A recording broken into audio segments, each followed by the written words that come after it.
हो रहा है मलाइका का नुज़ूल, हो रहा है मलाइका का नुज़ूल, सिलसिला रहमतों का जारी है। आज जो मांगिए अता होगा, आज जश्न कलाम बारी है।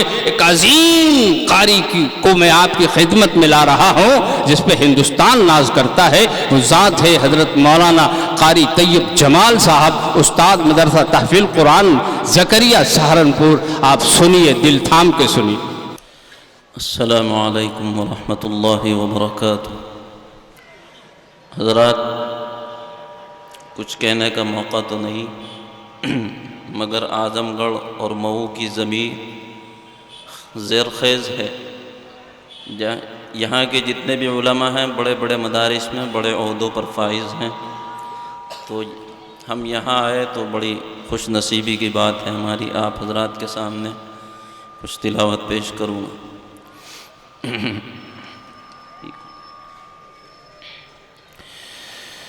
अऊज़ु बिल्लाहि मिनश शैतानिर रजीम।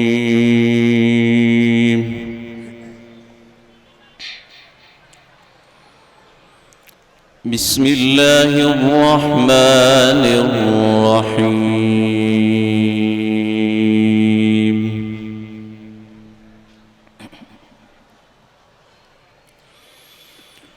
अल्लाहु नूरुस समावाति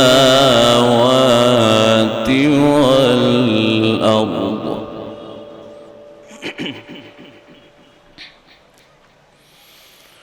मथलु नूरिही कमिश्कातिन फ़ीहा मिस्बाह।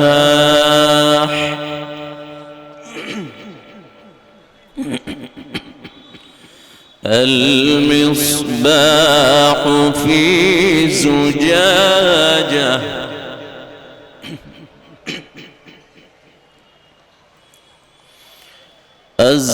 الزجاجة كأنها كوكب دري يوقد من شجرة مباركة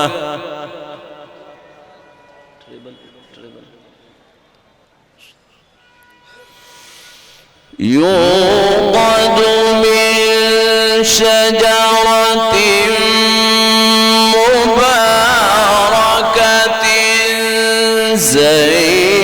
زيتونة لا شرقية ولا غربية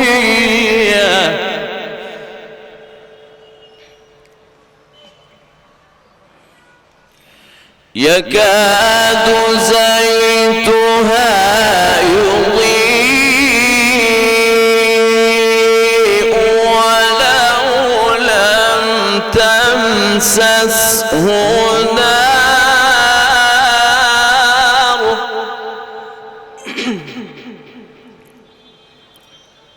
نور على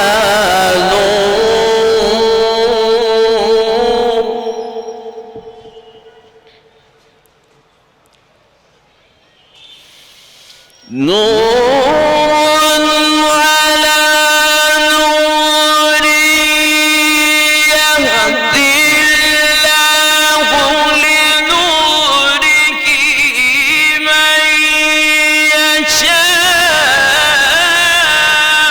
ويضرب الله الأمثال للناس والله بكل شيء عليم.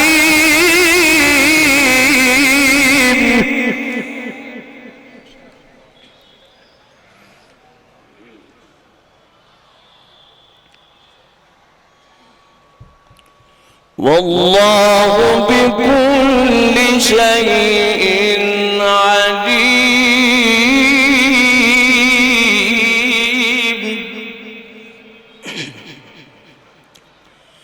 الله نور السماوات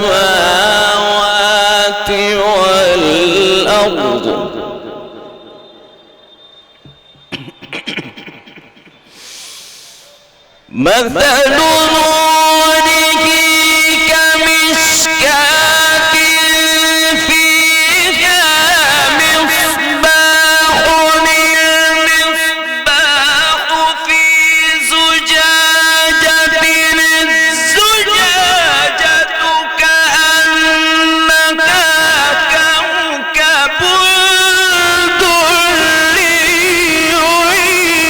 يوقد من شجرة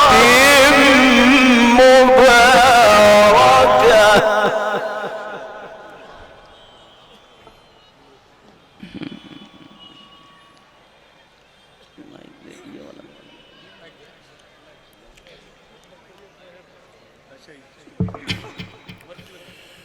يوقد من شجرة مباركة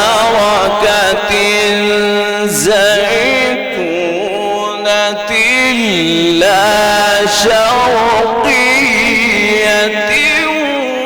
ولا غربية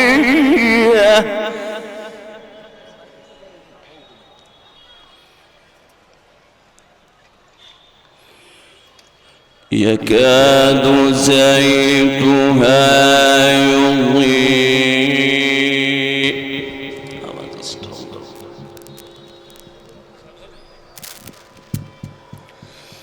يكاد زيتها يضيء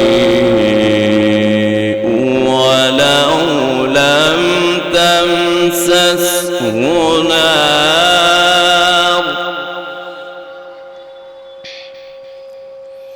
نور على نور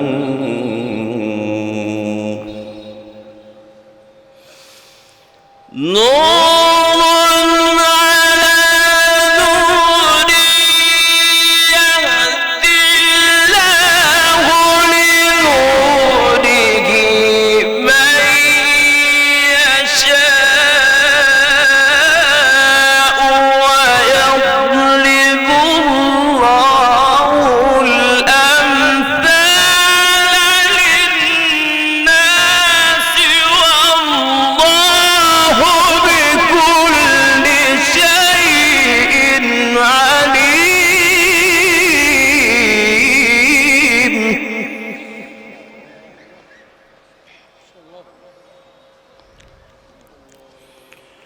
في بيوت أذن الله أن ترفع ويذكر فيها اسمه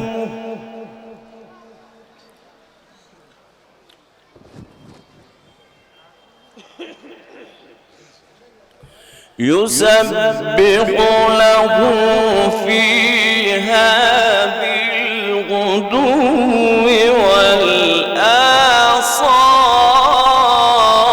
والآصال رجال لا تلهيهم تجارة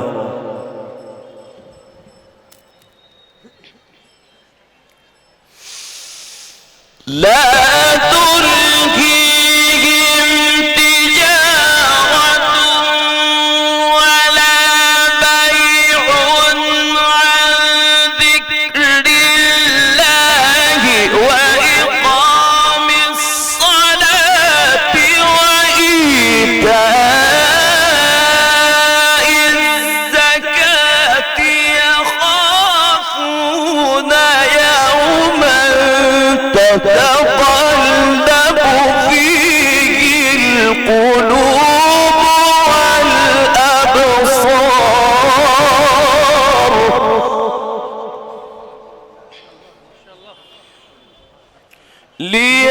ليجزيهم الله أحسن ما عملوا ليجزيهم الله أحسن ما عملوا ويزيدهم فضله والله يرزق من يشاء بغير حساب. بسم الله الرحمن الرحيم. إذا السماء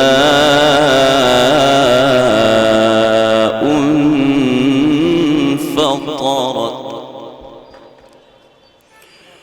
وإذا الكواكب انتثرت وإذا البحار فجرت وإذا القبور بعثرت علمت نفس ما قدمت وأخرت. بسم الله الرحمن الرحيم. إذا السماء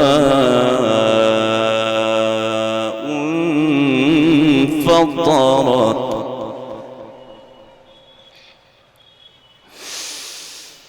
وإذا الكواكب انتثرت وإذا البحار فجرت وإذا القبور بعثرت علمت نفس ما قدمت وأخرت. يا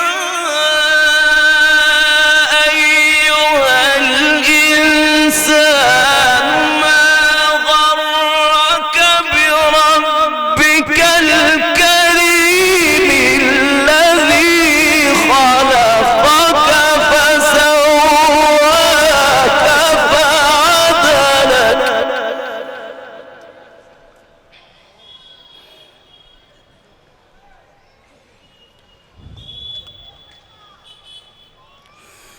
الذي خلقك فسواك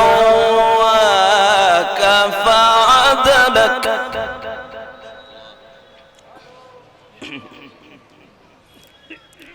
في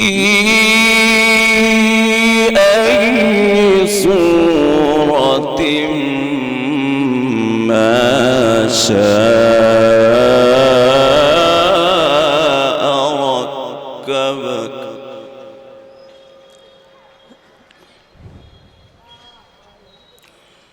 بسم الله الرحمن الرحيم. إذا السماء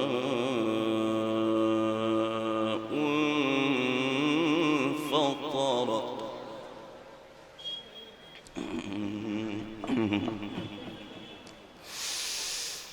وإذا الكواكب انتثرت وإذا البحار فجرت وإذا القبور بعثرت علمت نفس ما قدمت وأخرت. يا أيها الإنسان ما غرك بربك الكريم الذي خلقك فسواك فعدلك.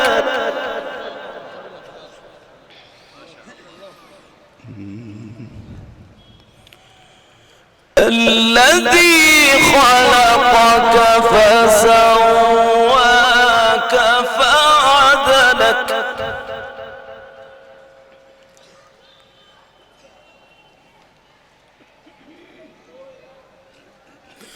في أي صورة ما شاء ركبك.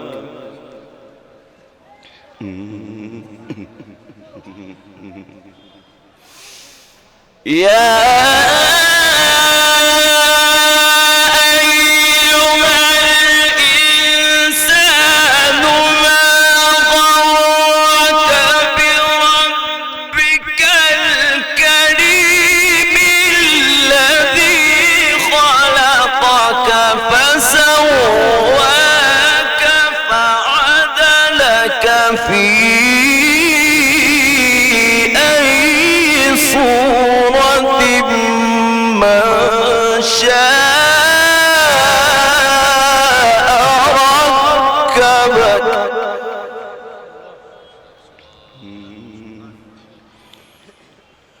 كلا بل تكذبون بالدين وإن عليكم لحافظين كراما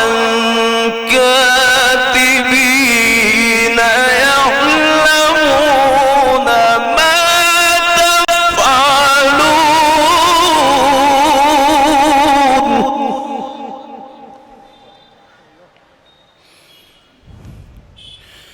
إن الأبرار لفي نعيم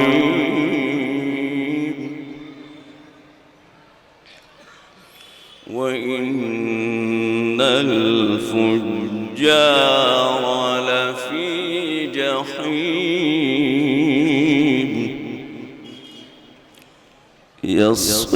يصلونها يوم الدين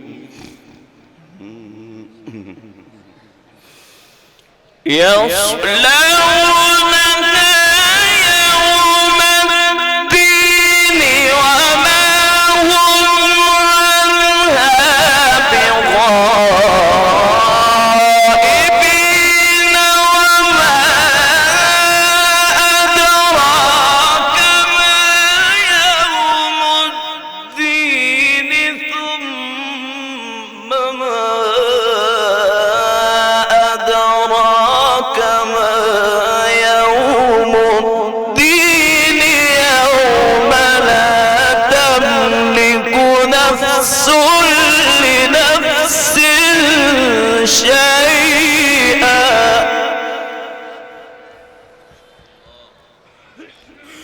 والأمر يومئذ لله يوم لا تملك نفس لنفس شيئا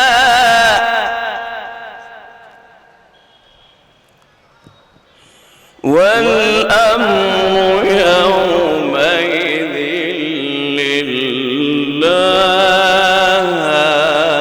لله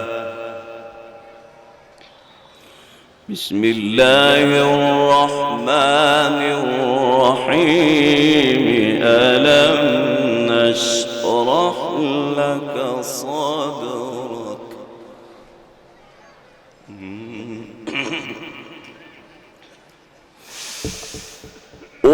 ووضعنا عنك وزرك الذي أنقض ظهرك ورفعنا لك ذكرك فإن مع العسر يسرا إن مع العسر يسرا فإذا فرغت فانصب وإلى ربك فارغب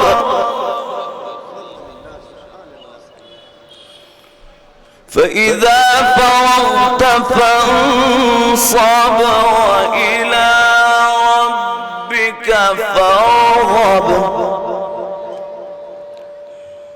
فإذا فرغت فانصب وإلى ربك فارغب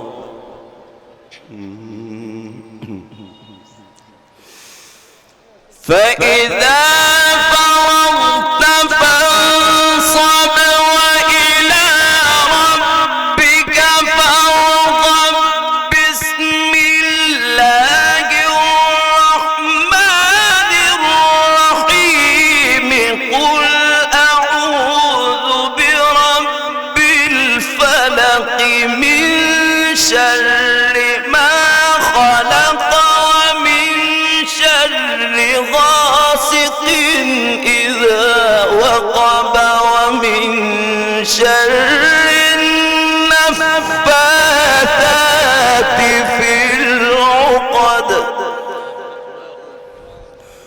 ومن شر النفاثات في العقد ومن شر حاسد إذا حسد صدق الله العظيم.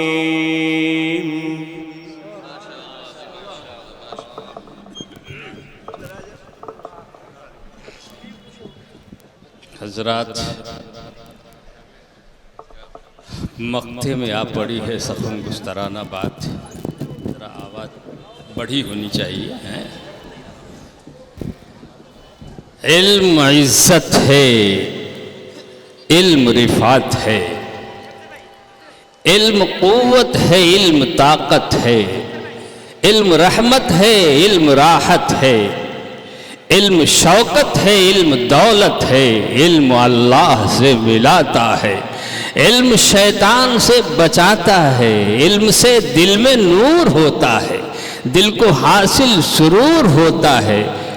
بزم وائز میں کیوں نہیں جائیں، ذکر حور و قصور ہوتا ہے، اور اس میں ہوتا ہے شوق علم و عمل، اس میں ہوتا ہے شوق علم و عمل، جس کا گھر رامپور ہوتا ہے. آئیے میں رامپور چل رہا ہوں مئو کی سرزمین سے، اور یہ جو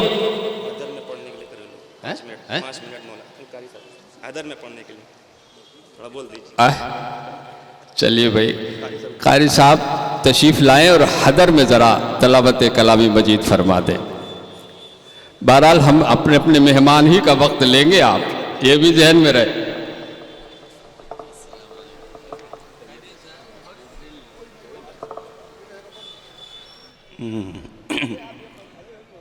بھائی اس میں ہلو ٹریبل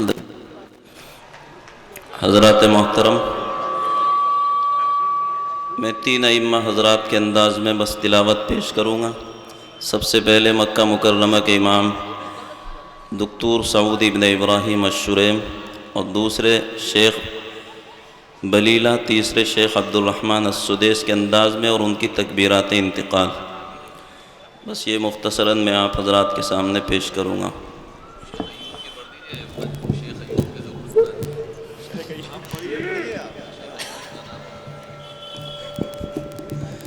اعوذ باللہ من الشیطان الرجیم، بسم اللہ الرحمن الرحیم. الحمد للہ رب العالمین الرحمن الرحیم مالک یوم الدین ایاک نعبد وإیاک نستعین اهدنا الصراط المستقیم صراط الذين أنعمت عليهم غير المغضوب عليهم ولا الضالين.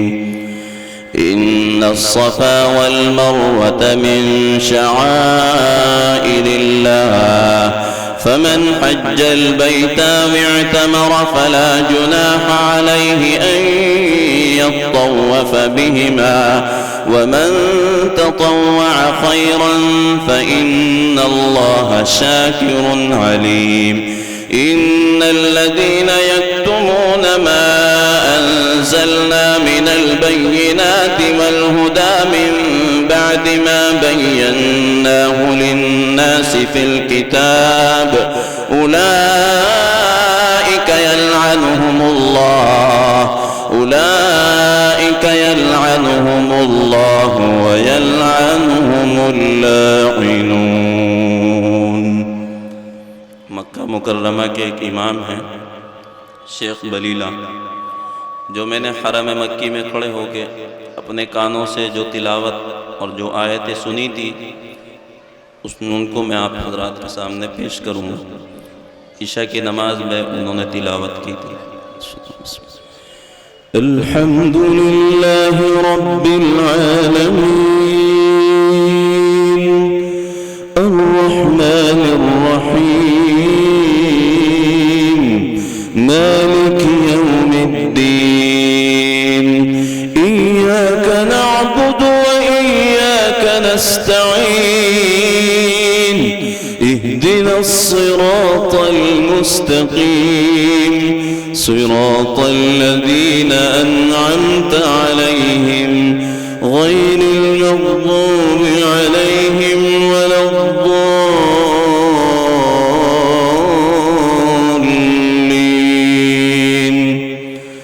وأتموا الحج والعمرة لله فإن أحصرتم فما استيسر من الهدي ولا تحلقوا رؤوسكم حتى يبلغ الهدي محله فمن كان منكم مريضا أو به أذى من رأسه ففدية من صيام أو صدقة أو نسك فإذا أمنتم فمن تمتع بالعمرة إلى الحج فما استيسر من الهدي فمن لم يجد فصيام 3 أيام في الحج و7 إذا رجعتم تلك 10 كاملة ذلك لمن لم يكن أهله حاضر المسجد الحرام واتقوا الله واعلموا أن الله شديد العقاب. आखिर में मैं शेख अब्दुर्रहमान अस्सुदैस के अंदाज में शुरू करने से पहले चंद आयतें मौलाना अंसार साहब का हुक्म है। साबिक़ इमाम मदीना मुनव्वरा शेख मोहम्मद अय्यूब इब्न यूसुफ रहिमहुल्लाह ताला के अंदाज में अल्हम्दुलिल्लाह रब्बिल आलमीन अर्रहमानिर रहीम मालिकि यौमिद्दीन इय्याका नअबुदु व इय्याका नस्तईन اهدنا الصراط المستقيم صراط الذين أنعمت عليهم غير المغضوب عليهم ولا الضالين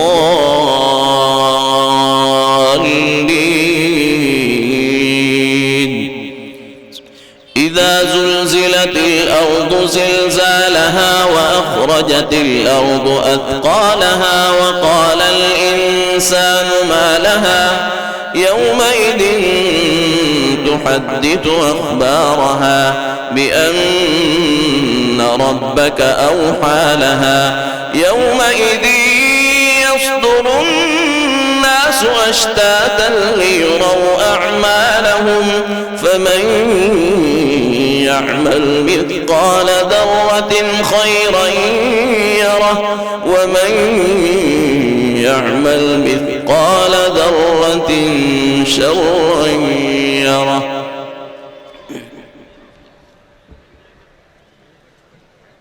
आखिर में इंशाअल्लाह ख़त्म करता हूँ शेख सुदेश की तकबीरात इंतकाल के साथ। अल्हम्दुलिल्लाह रब्बिल आलमीन अर्रहमानिर रहीम मालिकि यौमिद्दीन इय्याका नअबुदु व इय्याका नस्तईन اهدنا الصراط المستقيم صراط الذين أنعمت عليهم غير المغضوب عليهم ولا الضالين.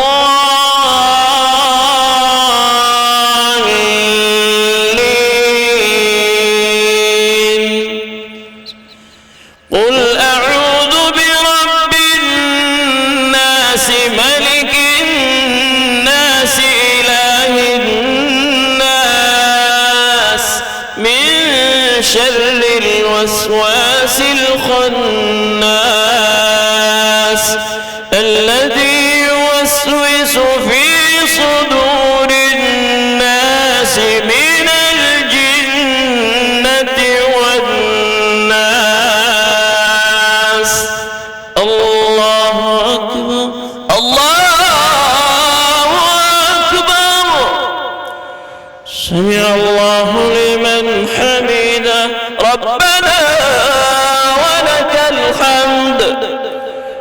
اللہ اکبر اللہ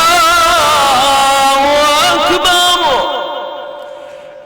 اللہ اکبر اللہ اکبر اللہ اکبر اللہ اکبر اللہ اکبر اللہ اکبر السلام علیکم ورحمۃ اللہ السلام علیکم ورحمۃ اللہ السلام علیکم ورحمۃ اللہ السلام علیکم ورحمۃ اللہ